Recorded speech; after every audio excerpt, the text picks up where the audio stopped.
aquí abrimos otro debate que para mí es muy interesante, que es la idea de si el imperio compensa o no compensa, es decir, la idea de la expansión territorial de los estados, o la idea de si las relaciones exteriores belicosas compensan o no, es decir, si la guerra compensa o no, si la conquista de territorio compensa o no. Y digo, ahora recientemente se abrió un debate, un libro de un señor que se llama Lieberman, que se llama Do Conquest Paying, si la conquista compensa o no, y un señor que se llama Brooks empezaron a discutir en cuestión de relaciones internacionales sobre si compensa o no conquistar otros países, si compensa o no expandir nuestro Estado a otros estados.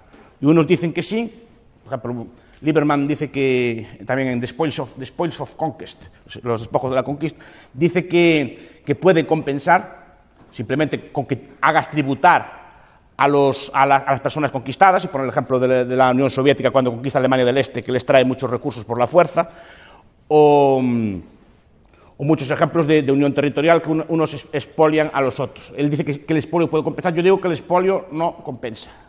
Es la tesis de Mises, que creo que es la tesis liberal. ¿Por qué no compensa? Porque para tú expoliar a otro pueblo tienes que incurrir en una serie de costes enormes para poder extraer esos recursos. Es decir, sí, de acuerdo, la Unión Soviética pudo expoliarle recursos a Alemania del Este durante unos cuantos años, pero a costa de tener que derrotar a Alemania antes, o sea, al coste de varios millones de personas, ¿no?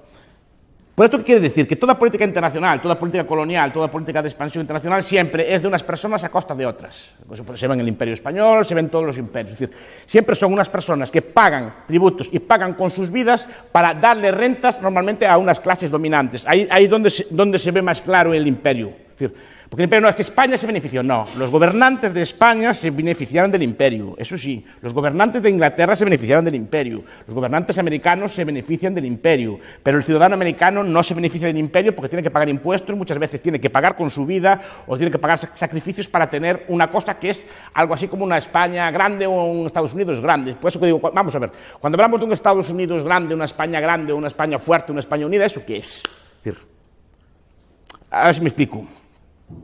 China es un país grande, China es grande y poderosa y estas cosas así.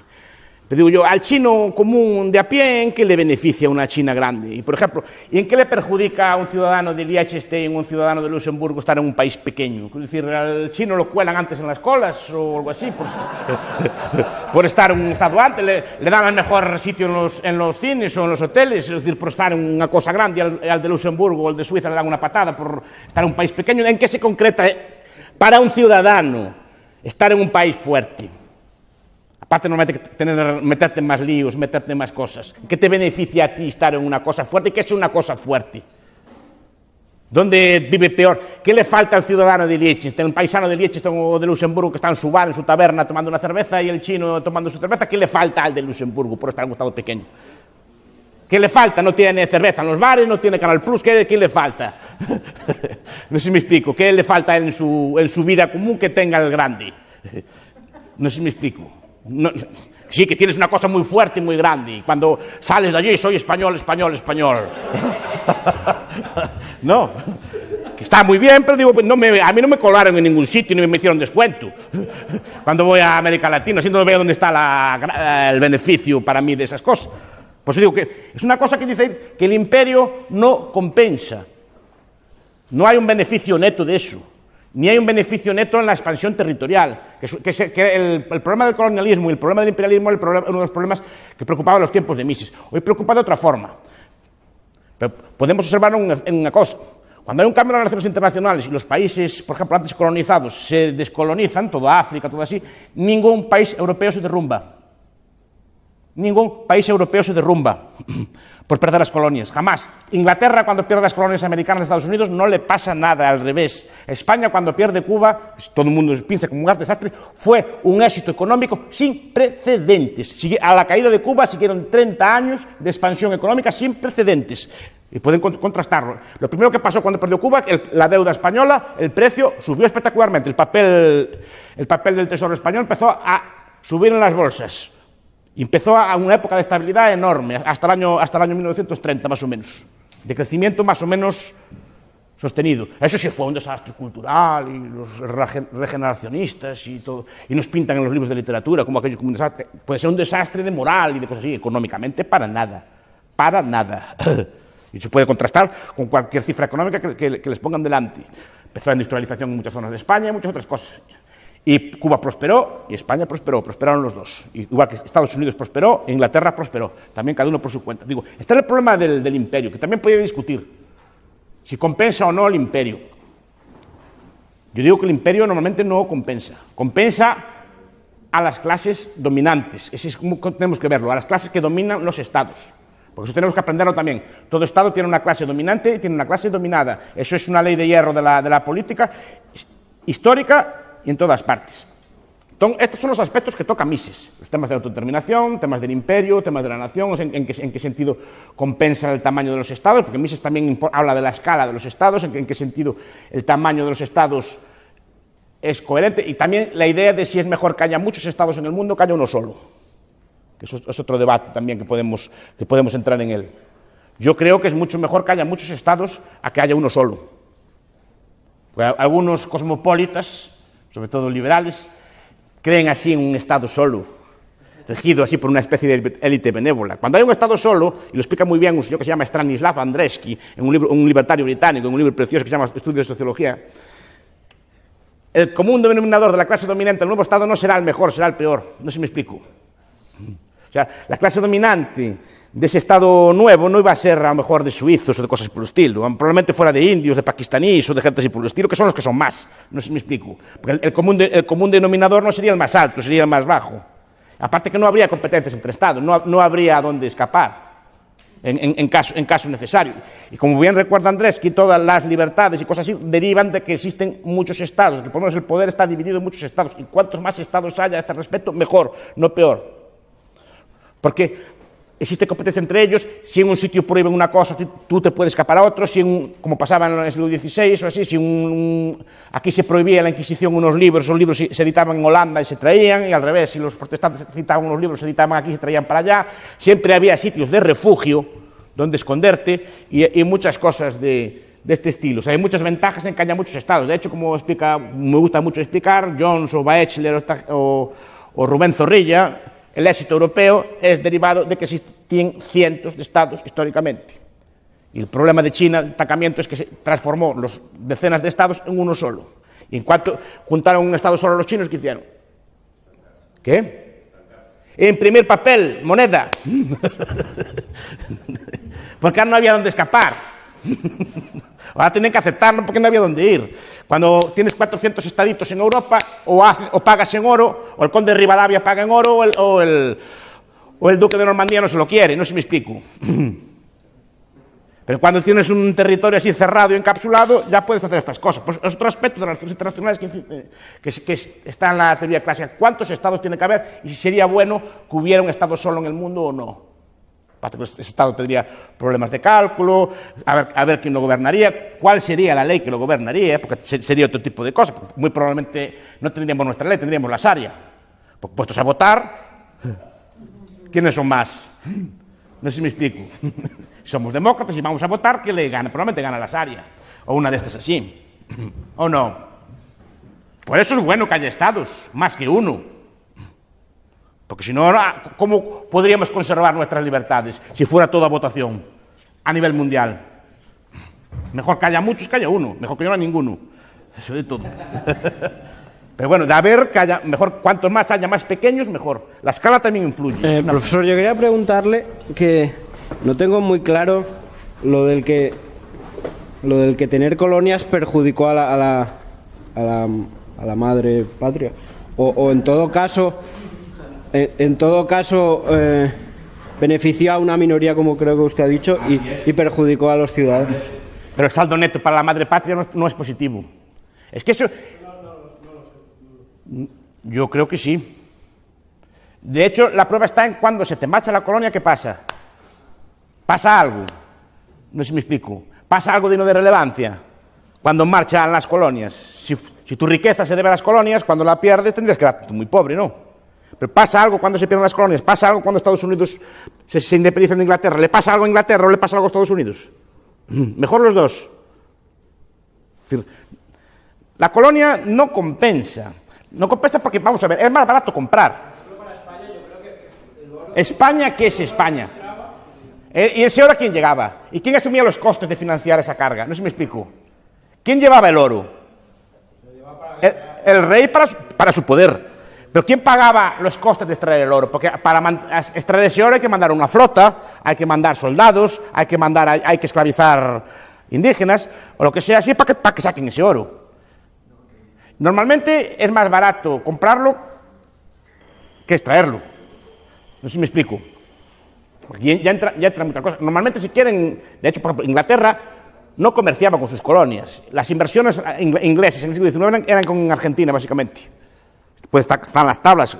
No invertía en sus propias colonias. La colonia es una cosa de poder, que tienes un territorio, es una cosa, incluso podríamos decir atávica, que te gusta tener mucho territorio, gobernar en él, mandar en otras personas y que vengan así pues personas de otras etnias a limpiarte los zapatos o a trabajar para ti de esclavos. Eso a la gente supongo que le gusta, porque a la gente, todo el mundo tenemos ese instinto de que nos gusta mandar y gobernar a otras personas. Eso no lo puede evitar.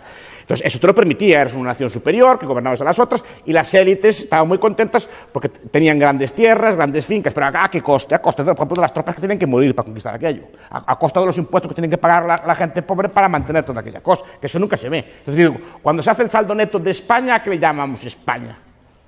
A las élites españolas, sí, las élites españolas sí que les convenía. Por ejemplo, Primo de Rivera va de Marruecos en los años 20, para conquistar las minas de Bucra, que las minas de fosfato, esas minas se las regala a sus amigotes. No sé si me explico. Y sus amigotes sí que empiezan a extraer y a hacerse ricos con esas minas de fosfato. Y los 25.000 soldados españoles muertos, ¿quién los cuenta? No sé si me explico. No entran en el cómputo de costes y beneficios de los bienes de España, si me explico. Y los impuestos que tiene que pagar la gente para mantener toda aquella cosa. Al final es una redistribución de impuestos cara a los amigos de Primo de Rivera, por ejemplo. ¿Me explico? Y eso es lo que llamamos colonialismo, que beneficia con los impuestos de todos a unas élites cualquiera. Y de hecho la prueba está en que no da beneficio ninguno. Y además había que hacer números. ¿Cuánto cuesta conquistar y cuánto cuesta comprar? De hecho, los países más ricos de Europa a día de hoy nunca tuvieron colonias. Suiza, ¿qué colonias tuvo? Luxemburgo, ¿qué colonias tuvo? Noruega, ¿qué colonias tuvo? Irlanda, ¿qué colonias tuvo? No sé si me explico. Portugal las tuvo más grandes y durante más tiempo. ¿Y de qué le valió? Más grandes proporcionalmente a su tamaño y durante más tiempo, que fueron las últimas colonias independizadas en el año 75. ¿De qué le valió tener colonias tan grandes? Gastos de Israeli, viejo conservador, el ministro de Inglaterra, decía que las colonias son una piedra de molino al pescuezo. Por eso los grandes, y la constante anticolonialista es una constante en todos los libertarios, además. Cobden y Bright, los manchesterianos, los teóricos de la cosa, eran Little Englanders, querían una Inglaterra pequeña, no querían un imperio. El padre de las casas y toda esta gente, los teóricos de la Escuela de Salamanca, en general eran bastante, con debates, pero eran bastante antiimperialistas. Y en general los libertarios modernos son antiimperialistas. Siempre es una constante en la historia. Pero, por ejemplo, en la Grecia clásica, los antiimperialistas eran las derechas así como nosotros, no sé si me explico, libertarias. Eran los demócratas y los radicales los imperialistas. Por ejemplo, en Roma, los viejos romanos, los que eran más opuestos al imperio, era la gente más moderna, la más imperialista, no sé si me explico. Porque económicamente no compensa. Empieza a hacer números de lo que te cuesta conquistar una colonia, cuánto te cuesta explotarla, con un agravante, que además te obliga a ti a comprar tus propios productos. No sé si me explico. Porque tú tienes una colonia por cualquier motivo en Marruecos o en Malí o donde sea, y la explotas tú. Por tanto, normalmente esos comerciantes, esos empresarios beneficiados por el Estado van a pedir un arancel de tal forma que te obligue a comprar su propio producto. No sé si me explico. Y ya es una constante, ya que tengo esa colonia, hay que obligar a comprar productos de mi colonia. Por lo tanto, al final estamos trabajando doblemente para perjudicar la economía del país. Y no beneficia. Por eso digo, si los países coloniales fueran ricos, ningún país de los que acabo de citarte sería rico. ¿Y Suiza cuántas colonias tuvo? Y no prosperó. La prosperidad es interna, no se deriva de tener o no colonias. ¿Cuándo era más libre Europa? ¿Cuándo había más libertad? Cuando Europa no era Europa, era la cristiandad. Y luego, bueno, la modernidad con Westfalia y todo esto, los estados, es cuando aparece realmente el Estado como una ordenación política. Entonces, ¿Qué opinión le merecería, por ejemplo, la teoría de Carl Schmitt o de aquí en España de Álvaro Dors de los grandes espacios, exacto, como una posibilidad de volver a ese orden? Pues que a eso me refiero. Una cosa es el nacionalismo político, perdón, el nacionalismo cultural, y otra cosa es la cuestión política. Tú puedes tener una nacionalidad. La idea de gran espacio me gusta en ese aspecto. La idea de una cristiandad pero dividida en muchos estados. Es un espacio cultural, no político. Por ejemplo, Alemania, siglo XIX, es la Alemania de Goethe, de Schiller, de von Kleist, de toda esta gente, ¿no? Es una Alemania muy de Schlegel, una Alemania muy elevada. Dividida en 70 estados, 40, 50, 60 estados, nadie lo sabe contar muy bien, no sé si me explico.